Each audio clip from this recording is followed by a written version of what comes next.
Did Israel light a spark in Jerusalem's Sheikh Jarrah that Palestinians have transformed into a turning point in their struggle for self-determination? Has the way this conflict is understood internationally really shifted? And if so, what are the political implications? Welcome to Connections, the Arab Studies Institute interview program on current events, policy questions, and new ideas. I'm Mouin Rabbani, and for this episode, we're delighted to be speaking with the writer and analyst Nathan Thrall, who joins us from Jerusalem.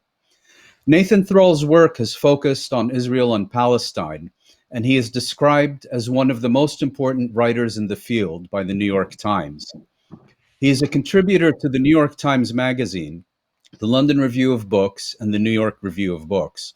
His widely praised 2018 book, The Only Language They Understand, Forcing Compromise in Israel and Palestine, was translated into a number of languages. He is the former director of the Arab-Israeli Project at the International Crisis Group, where he spent a decade covering Israel, the West Bank, Gaza Strip, and Israel's relations with its neighbors. Thrall's most recent contributions are the Separate Regimes Delusion and A Day in the Life of Abed Salama. Links to both of these important articles are in the advertisement for this session. Nathan, it's a real pleasure to have you on the program. It's a pleasure to be here. Great. Nathan, let's start with recent developments in Israel and the occupied territories. A good proportion of the available explanations focus on either Israeli Prime Minister Netanyahu's efforts to retain power in an effort to avoid trial on corruption charges, or otherwise focus on Hamas and its frustration at the cancellation of Palestinian Authority elections by President Mahmoud Abbas. Do you agree with these interpretations, or are these factors the shiny objects, diverting our view from more deep-rooted factors that we should be focusing on? Thanks for that question, Moin. It's very much the latter. But before I talk about the specific factors involved, I just want to make a broader point, which is obviously none of us have a predictive model. There's nobody out there who can predict when the next uprising or major conflagration is going to take place. So when something happens, we look back and we try and analyze whether it's the truck accident that set off the first Intifada, or Sharon's visit to the Haram al-Sharif that set off the second Intifada. Everybody goes and looks at these proximate causes and largely ignores the real structural and deeper causes. And the fact is that, the power discrepancy is so great that Palestinians just don't have the ability or the energy to sustain uprisings for great lengths of time and with regularity. And so if somebody were truly able to explain these things after the fact, then they should also be able to predict the next one. And no one can do that. No one can say when that's going to happen. In terms of the two main explanations that you gave, I'm very skeptical of this notion that's in the Israeli press of Netanyahu having stirred up things in order to advance his own narrow political interests, namely thwarting the possibility of an alternative government. And not to go too much into the weeds on this, but if you just look at the timeline, it doesn't make any sense. So what were the two, main events that brought about protests over the last month? The first one was the Israeli police closing off the plaza and the steps around Damascus Gate. That took place at the beginning of Ramadan. At that point, Netanyahu had the mandate to form a government. And not only that, he was attempting at that moment to court Mansour Abbas, and he had one of the Arab parties in the Israeli parliament. That's right. Sorry for not explaining that. And so he had the opposite interest. He did not have an interest. He already has a very skeptical constituency when it comes to the possibility of cooperation with Palestinian citizens of Israel, and having a conflagration in Jerusalem at that moment was very much against his interest in forming a government. The second major event that led to massive protests that we saw prior to the start of the Gaza war were the forced evictions, the court cases over the forced displacement of Palestinians in Sheikh Jarrah. And again, here, this is a years-long process. Those court cases, the dates of them were determined before any kind of coalition calculations could have played a role. The government doesn't determine the date of the court case in any event. Furthermore, what we saw is that the government actually took belated action to try and quell what it saw as a growing uprising. So with the decision to close the steps and the plaza around Damascus Gate, the government capitulated. They eventually, the protests grew so large and were worried about them growing even larger. And they then decided to open up the plaza and reverse their decision, which was an embarrassing move for them.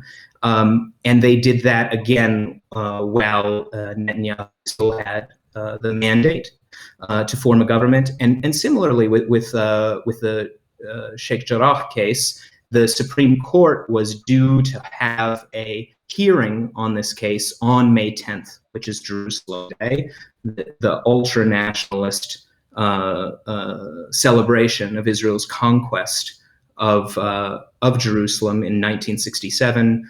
This is when you have a march made up of all kinds of Israelis, but prominently ultra-nationalist, religious Zionist Israelis who march through Damascus Gate and are often chanting "Muhammad is a pig," "Death to Arabs." Palestinian shop owners close their shops. Palestinian residents of the old city where they're marching through hide in their homes. It's a very, very tense event that occurs year after year. And it happened that the court scheduled the Sheikh Jarrah case, one of the hearings that day, and the Attorney General made it so that he recommended that the court postpone that hearing on that day because, again, the government didn't want a major explosion. It was already dealing with a huge rise in protests. So, and at that point, by the way, Netanyahu did have supposedly the incentive because he no longer had the mandate on May 10th, and hoped to thwart the possibility that Yair Lapid would form a government. So on the micro level, even on the micro levels, the explanation of Netanyahu deliberately starting all of this in order to thwart the formation of an alternative government, I think doesn't stand up to scrutiny, and there's very little evidence to support it. I think it stems, by the way, from a larger bias in the press and in the analytic community, which is the bias of liberal Zionism, and that worldview basically attempts to assert that the real problem, the real conflict in Israel-Palestine is a result of the Trump and Netanyahu alliance. If it weren't for Bibi, if it weren't for Trump, then we could have peace. And none of this would be happening. Yes, and it's an ahistoric worldview. It's a absolution for the Israeli left of their own culpability in the settlement project, in the Judaization of Jerusalem, in all of the policies that are in place that are the deep causes of the unrest that we see. And so it's part of the system of denial, and to think of yourself as a good liberal when you're part of a regime that is oppressing people based on their ethnicity is to blame it all on the right. There are extremists on both sides. We just need the good guys to come in power, the PA and the liberal Zionist left, and all will be solved. So I see that this analysis stems actually. The false analysis itself has its own deeper cause. And sorry, go ahead. No, I was going to ask if you have similar reservations about the alternate theory, which is that Hamas was outraged that Abbas had canceled Palestinian Authority legislative elections, and then escalated matters deliberately in order to be able to demonstrate their popularity among Palestinian public opinion. That seems to be the kind of alternate explanation that you often see, along with the Netanyahu one we've just discussed. I mean, I think that the main thing to be said about that is that there was a nascent uprising in place on May 10th when, and well before May 10th, when Hamas made its ultimatum to Israel.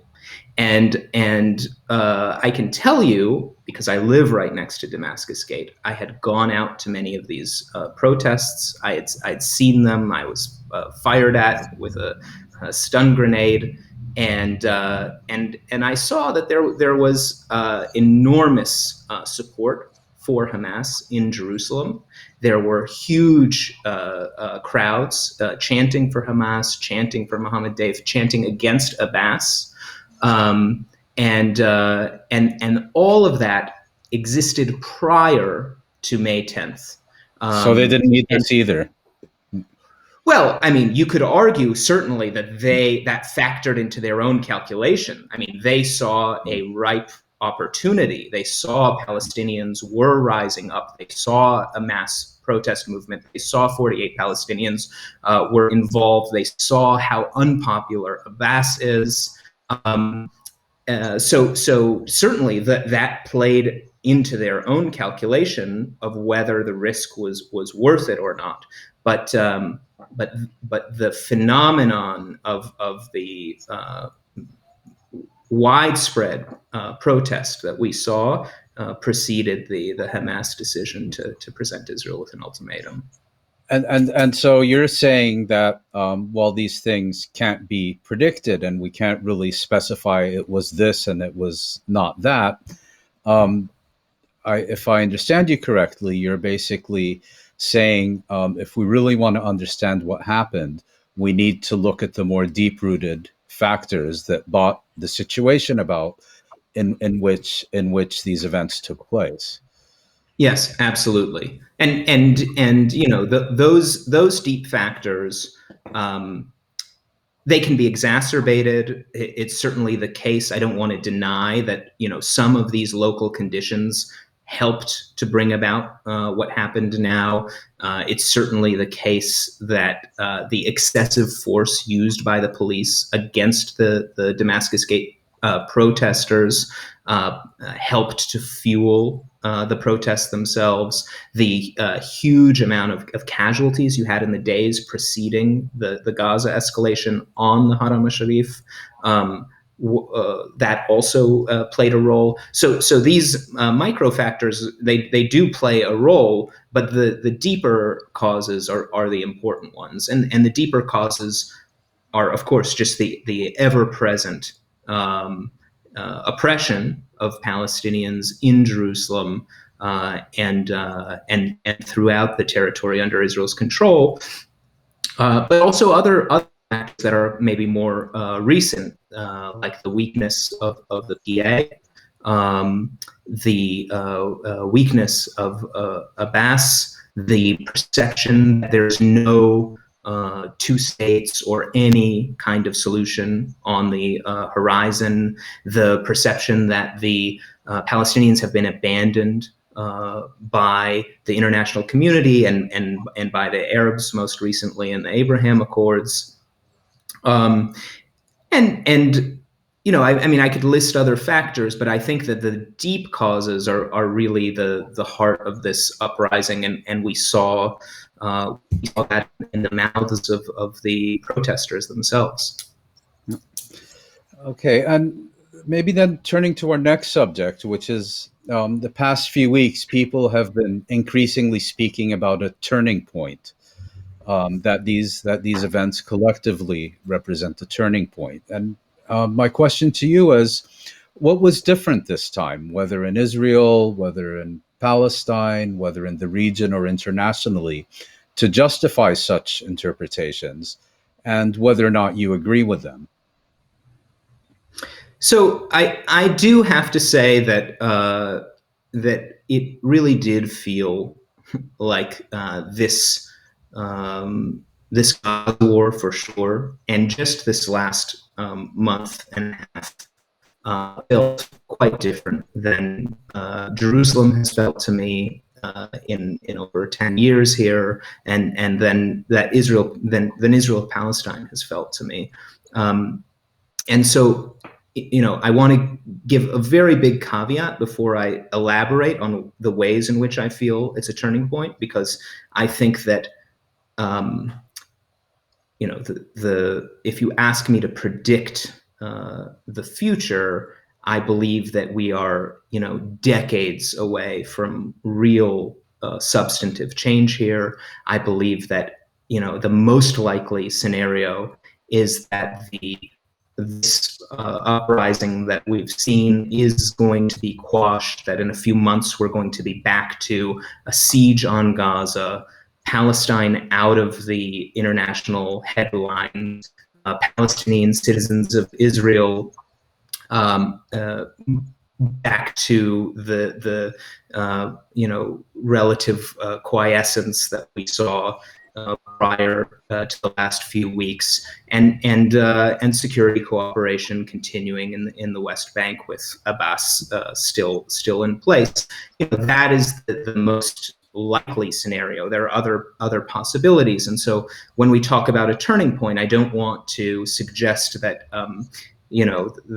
that the whole world is about to change tomorrow. And I think the way we've seen change in Israel-Palestine has been incremental, and it happens in bursts. And this felt like an important burst. And obviously the turning point is on the U.S. with the discourse in Congress, with members of Congress, and again, don't want to overstate it. Betty McCollum has a bill that she's put forward several times now, calling for, it's not even calling to cut aid to Israel or even condition aid. It's merely looking to examine the U.S. role in the policy of Israeli detention of Palestinian minors. That has zero chance of passing.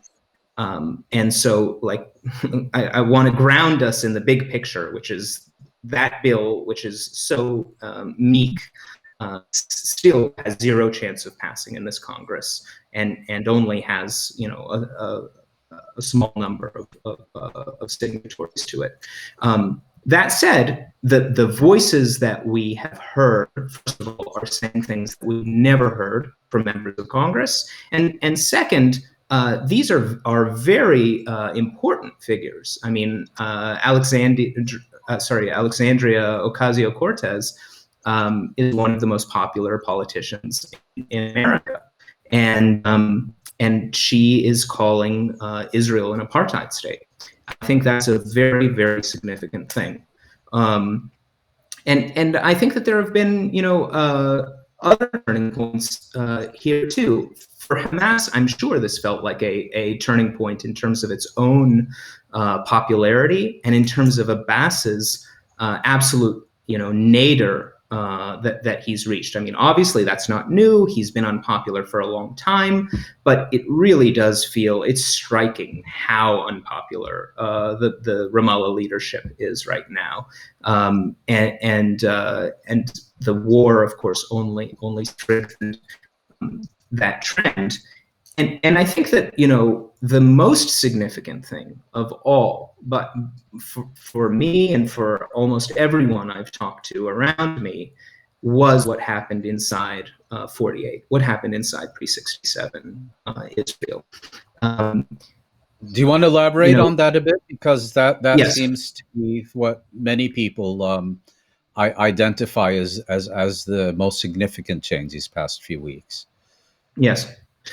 Well, first of all, just the very nature of what was happening, where you had the border police, the defense minister calling up the reserves of the border police, where they do most of their work suppressing Palestinians in the West Bank, to call up a large number of reserves to come into cities inside Green Line Israel, to call a curfew, to have checkpoints inside Green Line Israel, to have even basically militia checkpoints. I mean, you had some of these mobs create their own impromptu checkpoints where they were checking cars for the ethnicity of the driver. All of that gave people a glimpse of a very dark future. I mean, I don't think anybody could imagine, Green Line Israel into a Somali-like situation. And now it's imaginable. I don't think it's likely, but it's imaginable, and that was very scary for everyone. Of course, it was extremely scary for Palestinian citizens who were subjected to mob violence, and there was a wonderful op-ed in the Washington Post I believe it was yesterday, describing what it was like to be in Haifa and hide in your house as you had these mobs, the Jewish mobs, roaming through the streets and marking doors of houses for who is an Arab inside. So it was significant just in the sense of a scary possibility. It was significant in the sense that most of the world subscribes to what I call the separate regimes delusion. This belief that there's this hard separation between good Green Line Israel and the bad temporary occupation. And that these two things are totally separate from one another, and the occupation is somewhere over there outside the state of Israel, even though 1 in 10 Israeli Jews live in that area, and even though these places have been fully incorporated and they have fire stations and courthouses and the public health facilities and city halls and all the rest, there is this kind of cognitive dissonance where you understand that these places are essentially Israel on the other side of the Green Line, and yet many Israelis and many in the international community think of it as somehow outside of Israel. And that really disappeared in the last few weeks, because you saw the same conditions, the same border police, the same checkpoints, the same settlers terrorizing Palestinians inside the Green Line. And even, the use of the word settler. I mean, you started to hear much more, it happened before too, but you started to hear much more people describing settlers inside Green Line Israel, because in fact, many of the people who are settling in these so-called mixed cities, who are former residents of the West Bank, Israeli Jewish residents of the West Bank, who moved to Palestinian areas inside Green Line Israel in order to Judaize them. This is the same process happening inside the Green Line and in the West Bank, and I think it was a major blow to those who believe in separate regime and the whole paradigm that goes along with it, of resolving the conflict through a partition into two states with Palestinian state in the West Bank and Gaza. I think all of that was enormously challenged by the last few weeks, and a big part of that challenge was the positive side. I've been describing some of the negative side, but the positive side of what we saw, which was Palestinian unity. And it was striking just how powerful it was to see Palestinians protesting across historic Palestine, and even not just historic Palestine, but coming to the border from Jordan and from Lebanon.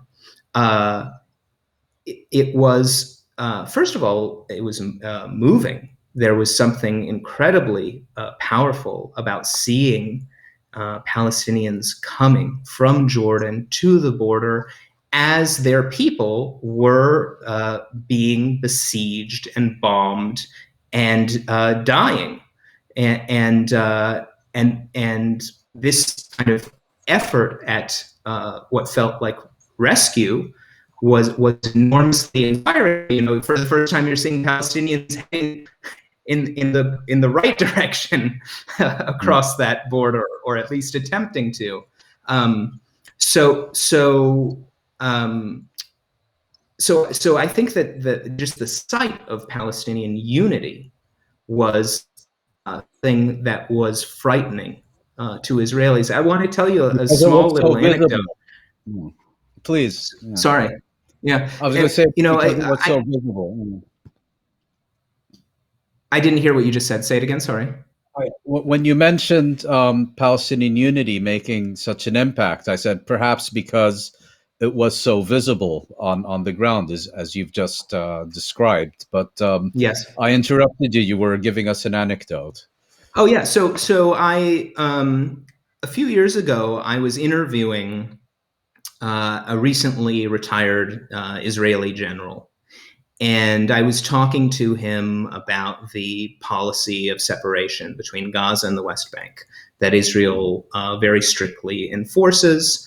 And this is part of the policy of the siege of Gaza, and part of Israel's policy, which is to ensure that the standard of living in Gaza never come anywhere close to that of the West Bank, that Palestinians understand that there's a cost to being under Hamas rule, and that they will be punished for elevating Hamas in any way. And I was talking to him about the policy and the kind of deeper rationale for it. And he surprised me because he said, you know, it's not just in a demographic issue that we don't want some large number of the 2 million people in Gaza to move to the West, which we're preventing. We're not allowing Gazans to relocate to the West Bank and live there because we want to, take over what's left of the West Bank, and so we want to minimize the Palestinian population there. Sure, that's part of it, but that's not the main thing. The main thing is the threat of Palestinian unity. And of course, I'd heard, quotes, you see it in the press all the time, where Netanyahu in a Likud meeting talks about how beneficial it is to Israel to have the Palestinians divided, and how they could never, achieve statehood as long as they're divided. And Israel to go for 2 states is much less if Palestinians divided. That we're all familiar with, but what surprised me that the general said that I had never heard before is, the real threat is in Palestinian unity is not Fatah-Hamas unity. It's that Fatah and Hamas, or Gaza and the West Bank, unite, and then Palestinians inside the Green Line unite with them. That's an existential threat to us. And it was at that moment, that was such a distant possibility, such a distant threat, that it was just it was novel to me to have an Israeli say that out loud. And I constantly went back to that quote in my mind over the last couple of years, because I think it's something that's greatly underutilized. The power of that unity, By the because Palestinians. by the Palestinians, yes, and we got a taste of that power in the last few weeks, and there are enormous obstacles to it being materialized, realized, but it became imaginable in a way that I think is deeply frightening to Israel. Nathan, well, before asking my next question, given your extensive comments on separate regimes, I'd just like to refer viewers to your article a few months back in the London Review of Books, which is in fact entitled "The Separate Regimes Delusion," and I would very much encourage people to look it up on the website of the London Review of Books. I just before turning back to developments on the ground, I just briefly like to ask your comments on the U.S. role, which is that, as you know, the Biden administration early on made very clear it had other priorities and didn't want to get involved. And now, Secretary of State Blinken is in Jerusalem and Ramallah, seems to be touting an agenda of humanitarian assistance and strengthening the Palestinian Authority in order to seek to weaken Hamas. Um, and perhaps also getting back to your response to my previous question, you now have both Biden and Blinken, at least rhetorically, also talking about equality for citizens within the Green Line, which I think is quite unprecedented. But perhaps briefly, I'd like to get your thoughts on where you see the U.S. role in this question heading. Yeah. So I think that we should expect nothing good from the Biden administration. The positive trends that I was describing in Congress, that's a very long-term process, and I think that it will be very important, and it's growing, but it's a long-term thing. It's not going to result in Biden surprising us in this term, and even if he has a second term. That's what I mean by long term. I have noticed the use of the word equality, and I welcome it. I don't make too much out of it. I don't think that it signifies a whole lot. I think that both Blinken and Biden are, very traditional in their views as basically, just pro-Israel. A two-state solution, in quotes, is something else we could talk about. But for me, the Trump plan is the real two-state solution. And so I think people make too much of a thing about how horrible the Trump plan is vis-a-vis the real two-state solution. But actually, the Trump plan is the real two-state solution, and there's not so much of a gap between it and what had been proposed and negotiated before.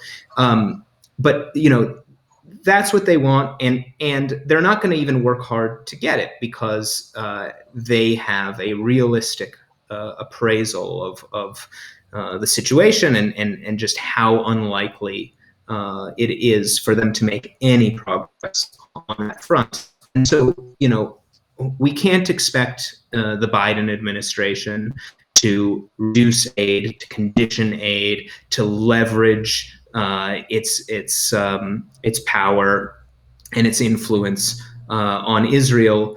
So given that, what we really have to hope for is that they will continue to play as little a role as possible. And I've mainly been encouraged by the fact that they have deprioritized the conflict and played a minimal role. That's really the best that we can hope for. I want to say something else just while we're talking about this, the language of equality. There it does feel like many people are now, because there is no hope in any kind of solution, whether two states or something else.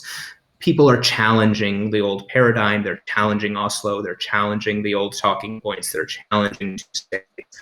And by the way, this is another aspect of the power of Palestinian unity, because part of the way in which the international community thinks of the two-state solution as fair is by conceiving of the conflict as primarily over the West Bank and Gaza, as a conflict not between the Palestinian people and Israeli Jews, which is what the conflict really is, but as a conflict between the occupied subjects in the West Bank and Gaza and the state of Israel.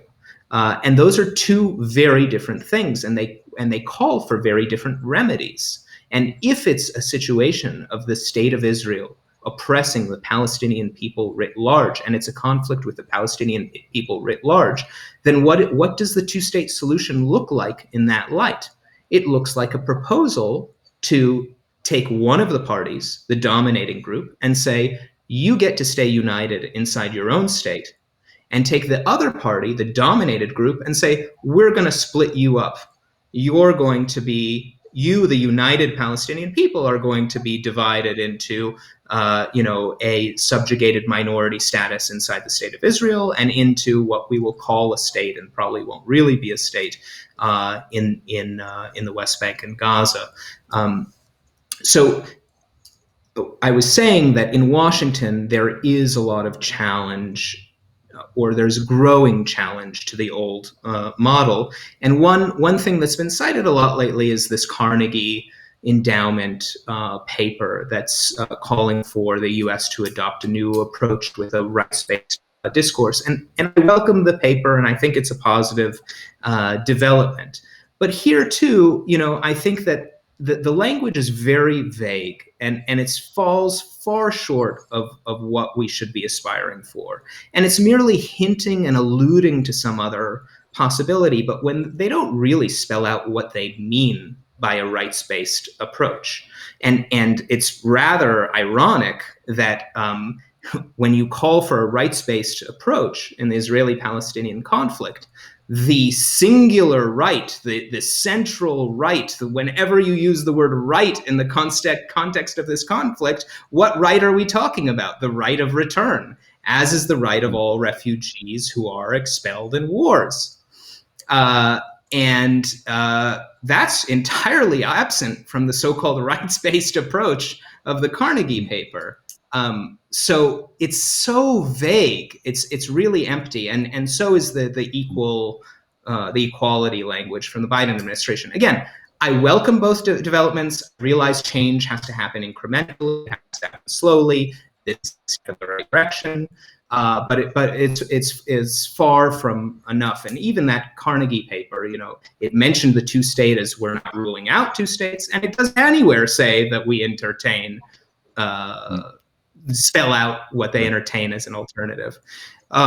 So the part of your question was about Blinken's visit to Abbas today, and it was obvious to me that during the Gaza war, after it was over, the U.S. would, as a matter of instinct, go and try and help prop up Abbas, and I don't know how much they'll do for him, but even just the very act of going and visiting him is breathing new life into this corpse of the PA. And he, if we want to think about his own incentives, I mean, he was really in a corner, totally at a nadir in his influence. He's watching the Gaza war as a bystander. He's watching the protests in Jerusalem as a bystander. He's being denounced by these protesters in Jerusalem in huge numbers on the Haram al-Sharif, thousands chanting against him. Last Friday, the PA-affiliated Mufti chanted out. So, this might be a moment where he would be forced to make some kind of compromise. And the U.S. coming in and patting him on the back and hugging him and telling him we're gonna bring things back to what they used to be. It only prolongs something that needs to come to an end already. Thanks, Nathan. Perhaps to conclude our discussion, and I think a lot of what we've been talking about so far has focused very much on what you term the separate regimes delusion, and how that's a delusion not only in theory, as you've published in articles before the recent events, but now how also on the ground it's been directly contradicted. So, what I'd like to ask you to do in conclusion is perhaps looking forward, as you reflect on recent developments, how do you see them playing out? Are there perhaps any specific ideas or proposals that have come into your head watching developments in recent weeks that you think could have a constructive impact on what may be happening in the coming weeks and months? Yes. So I think I've thought two main things over the recent weeks. One is something that's familiar, and I had thought before these recent events, is that the largest obstacle to having a true paradigm shift in the international community, we're starting to see it, but the real obstacle, the biggest obstacle to it today, is the PLO, is the PA. And everyone in DC, everyone in Europe, Blinken and Biden and all of them, you can come to them and say that this is a conflict in which the Palestinian people are one, in which the Palestinian people are being dominated through various means in these various areas. You can argue till you're blue in the face that their old paradigm is dead. But as long as they can point to the PA and the PLO and say the only legitimate representatives, the leadership of the Palestinian national movement, they're still with my paradigm. They still say what I say. And what that also means is that there could be a rapid change if pressure could be brought to bear on that leadership, or if that leadership were to change, because that's really the kind of the last obstacle to what we're already seeing happening despite that obstacle. And I recall being at a meeting of the PLO in Ramallah a couple of years ago, and the main EU representative got up and he said to several leaders of Fatah who were there, he said, don't keep blaming us, as they were doing in their remarks that day. Don't keep blaming us, Europe, or the international community for the positions that you are taking, that you have to be saying we support a Palestinian state on 67 borders and so on and so forth, because we'll lose Europe if we don't, or we'll lose the international community if we don't. If you tomorrow say we've changed our goals, and we want to have full rights, and we want to re-examine the entire regime that is in power from the river to the sea, because there is just one regime in power, we'll be with you, because at the end of the day, we are in favor of basic things like equality. Now, you can rightly be skeptical that they will be with you, but it really is the case that that would be an enormous accelerant if PA were to change its tune. The more important thing that I thought is really when you got this glimpse of Palestinian unity over the past few weeks, it made me start to imagine new possibilities. You know, what if at some point in the future, the Palestinian people were to form a body that included either the elected members of Knesset or the High Follow-Up Committee, the representatives of pre-67 Israel-Palestinian citizens inside Israel, and it included Palestinians from the diaspora and representatives from Gaza and representatives from Jerusalem and representatives from the West Bank. And this body were to say to Israel, we are the address for any matter of Palestinian concern. You want to talk to us about security cooperation in the West Bank? You want to talk to us about protests in Jerusalem? You want to talk to us about violence in cities inside pre-67 Israel? You want to talk to us about soldiers or the bodies of soldiers that are held in Gaza? All of these things come to this address, and we will make trade-offs. We will decide whether we want to negotiate continued security cooperation against, relaxation of the siege in Gaza, or against recognition of unrecognized villages either in Area C or in the Negev. And I think that it would be enormously empowering for Palestinians if they were able to do that. And secondly, I think it would have a huge impact on the international perception of what this conflict is, because suddenly it would be undeniable to the whole world that this is a conflict between Israel, between Israeli Jews, really, and the Palestinian people. And the Palestinian people and they're being dominated in various ways. And that is the issue that we need to address and we need to correct. And it won't be corrected with our old models. Nathan, thank you very much for this fascinating discussion and your insights into the context and implications of what we've seen in recent weeks.